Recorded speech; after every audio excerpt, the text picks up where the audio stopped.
it was just time to really tell a great untold Detroit story, because it kind of covers Detroit at its zenith.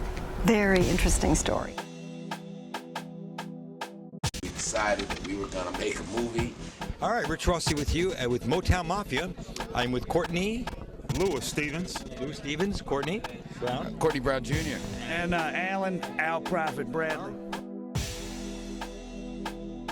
And this is an entrepreneurial, inspirational story too, because again, you know, I'm a real estate retail guy. You know, that's what my skill set is.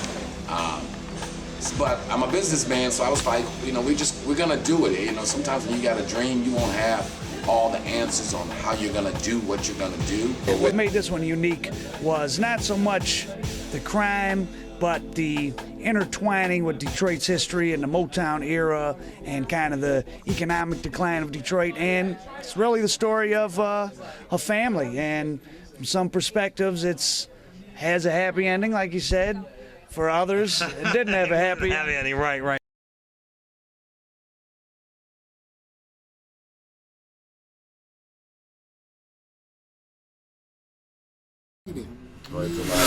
Oh, but since we're here and you know, we'll split this part in Money Mondays, $60, sir. Money Mondays. Money Mondays. Money Mondays. And so this will be the last one we do talk about. Speaking of Money Mondays, there's a guy that reached out. He's been my mentor and a friend, a guy by the name of Mr. Moore, Eugene Moore. Oh man, that's Otis's man. That's man. Otis's That's the man, money so man. that's what bring it up. What we got there? That's the money man. We're gonna do it live on camera. All right. Good. Money, ain't nobody scared of money at this point. Nobody scared of money. Yeah, money look good. Yeah, money. You say bashful rhyme. I like that.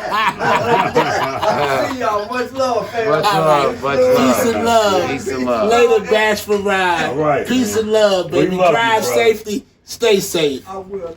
Don't let Corona catch you, baby. No doubt, man. Get your mask. Get your mask. That's it. Yeah, that was Otis, man. Those that know, we're gonna get him on camera and say maybe for a whole Money Monday series, because this is a guy, man. Legend. You know, he's got a bar called Wall Street, and people don't even realize. Unknown legend, except for those that know. Because he's a black man. I call him the Black Warren Buffett when it comes to that Wall Street Got to thing. be. He the Black Warren Buffett. Yeah, man. he's the last Mohican left. You know what I'm saying? And to show you that I was going to label the post about him the best landlord. Because, you know, the old man hustled out of his buildings forever. In Right fact, down 6 them miles. people came asking him about the old man in this building. They like, well, Courtney got to own that building. Man, he's like, no, Courtney don't own that building. That's Mr. Moore building. They say, well, how he go to jail, come back out, go to jail, come back out, and get to keep the same, and still got the same apartment. Finally, but when they do the investigation, Mr. Moore got all the money in China. So it just like that's his man. Because he was out there. So your audience will know really who he is. He's the old Juanitas. Wall Street of current What's time. the White House? What was the name? The White House. The White House. The old and in his day, you know, when you would go down 6 Mile, from 6 Mile Livernois to 6 Mile in Hamilton. There you go. Every building was That's here. Mr. Moore. That's Mr. That's Moore. your introduction right there. No more to be said. And he's such a stand-up, old school kind of guy. Because if you don't know him, I mean, he got, I ain't gonna tell his business, but those who know, he got all the toys, the roses, the Bentleys, but he low-key, as low-key can come. That's Otis's man. All I ever known him as is Otis's man. And in his day, that's when they had a Club Penta. At the Fisher. What was the name of that? Upstage? Upscale at Club Penta. Every club. They had the strip club, Tony Julian's. No doubt. He had put Otis down. Dairy Queen over on Outer Drive. Back in the day, the Dairy Queen I mean, I'll be honest, you can't drive 15 minutes in this city. You're going to pass something on. And you just don't know. And it's finna stretch out to Miami. When Otis got killed, he finna buy a $3 million joint in Miami. See what I'm saying? Before Otis got killed, Otis was in Miami looking for a bar. He had already told me, Eddie, if you put in a half, I put in a half. Mr. Moore can handle the rest. Oh, he can handle the rest. When he went to check out the joint, at first he thought he'd get in there for $1 million. When he got into Miami, he seen it take him 3 or 4. Ain't nothing in Miami for $1 million on the bar and club joint. He was on Washington Boulevard in Miami. Miami. That's where he Wow. was looking for a club at, and the club was $3 million, and Mr. Moore was the bankroll. As always. Understand that. As That was the always. bankroll. Understand that. No doubt. They say he's a wizard on Wall Street. Wizard of Wall Street, That's Wizard Bar. Otis used to call him the Wizard of Wall Street. That's what he was known. And people never put together that's why the bar was called the Wall Wizard Street. of Wall Street. He was the Wizard of Wall Street. No doubt about it, man. What was that? And it's a shame that more brothers instead of, I'll be honest, instead of hating on the man, you can really learn from the man.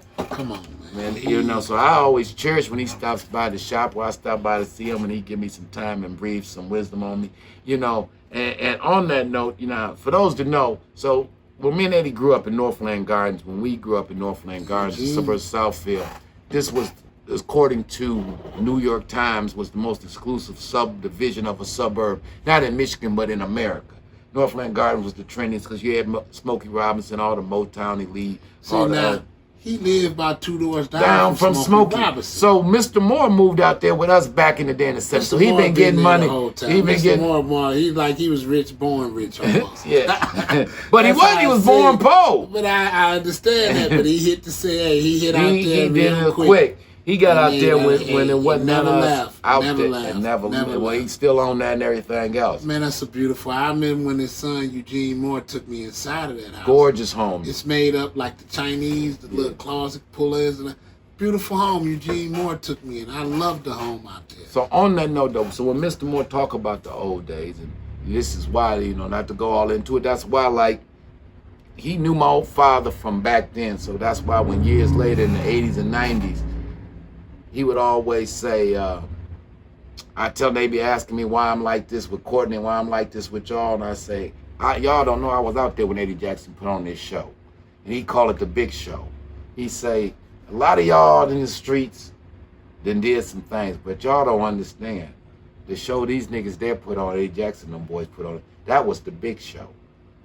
And I think that's what we be trying to say. And this is all respect to all the other big, because this is Detroit. I mean, this is a town. We was talking about, this is a town of real big fellas like Felix Walls, world class, anybody's category. Doc Davis, world class, anybody's category. But maybe it was just your father's style again that demanded the media to come out there. The show he was putting on, that when he buy his house and then built the Olympic-sized swimming pool, and then he got the extended, then he got the audacity, he gonna buy his number 2 man, my dad, he gonna buy him a house right next to him, and now we gonna just scatter the parking lot with Rolls Royces and Cadillacs and Mercedes. It was a big show. You know, and this Detroit, all respect to them boys at BMF, what they used to call themselves, the greatest show on earth. And they did put on the show. All respect to them boys. Ain't nothing new up under the sun. But the show had been already out there, yeah. You have to understand this. Ain't nothing new up under the sun. Yeah. That's like watching Muhammad Ali, then Floyd Mayweather, pretty boy come back and try to show him up. Ain't no showing up the greatest of all time. Yeah. You can do your best, you gonna go for it. It's a wonderful thing. But when it all boiled down, the greatest is the greatest. Yeah. And that's just, you know, be the point that we're trying to bring home. That's why you need to check out, you know, his channel, my channel, get the book, Motown MAfia, Memoirs of a Kingpin's Kid. Because it was, that Northland Gardens situation was only truly for the elite. I guess it'd be the similar now if it's like Puffy and them living on Star Island down in Miami. And you got all your Motown artists out there. Right, it's like Star Island in Miami now. Yes, that's what it was. That's what it was. It was the early version of Star Island. Because in your stars would be the Temptations, Smokey Robinson, Miracles, Pete Moore, the Laniers, of the Bob Lanier Hall of Fame basketball, Hall of Fame, all of that. And then a couple other mega heavy hitters. You had Frank Nitty Usher on the other side of the bridge. Your man next to Spencer and them house, Leroy Cannon. Cannon's out there. Wasn't no Joe.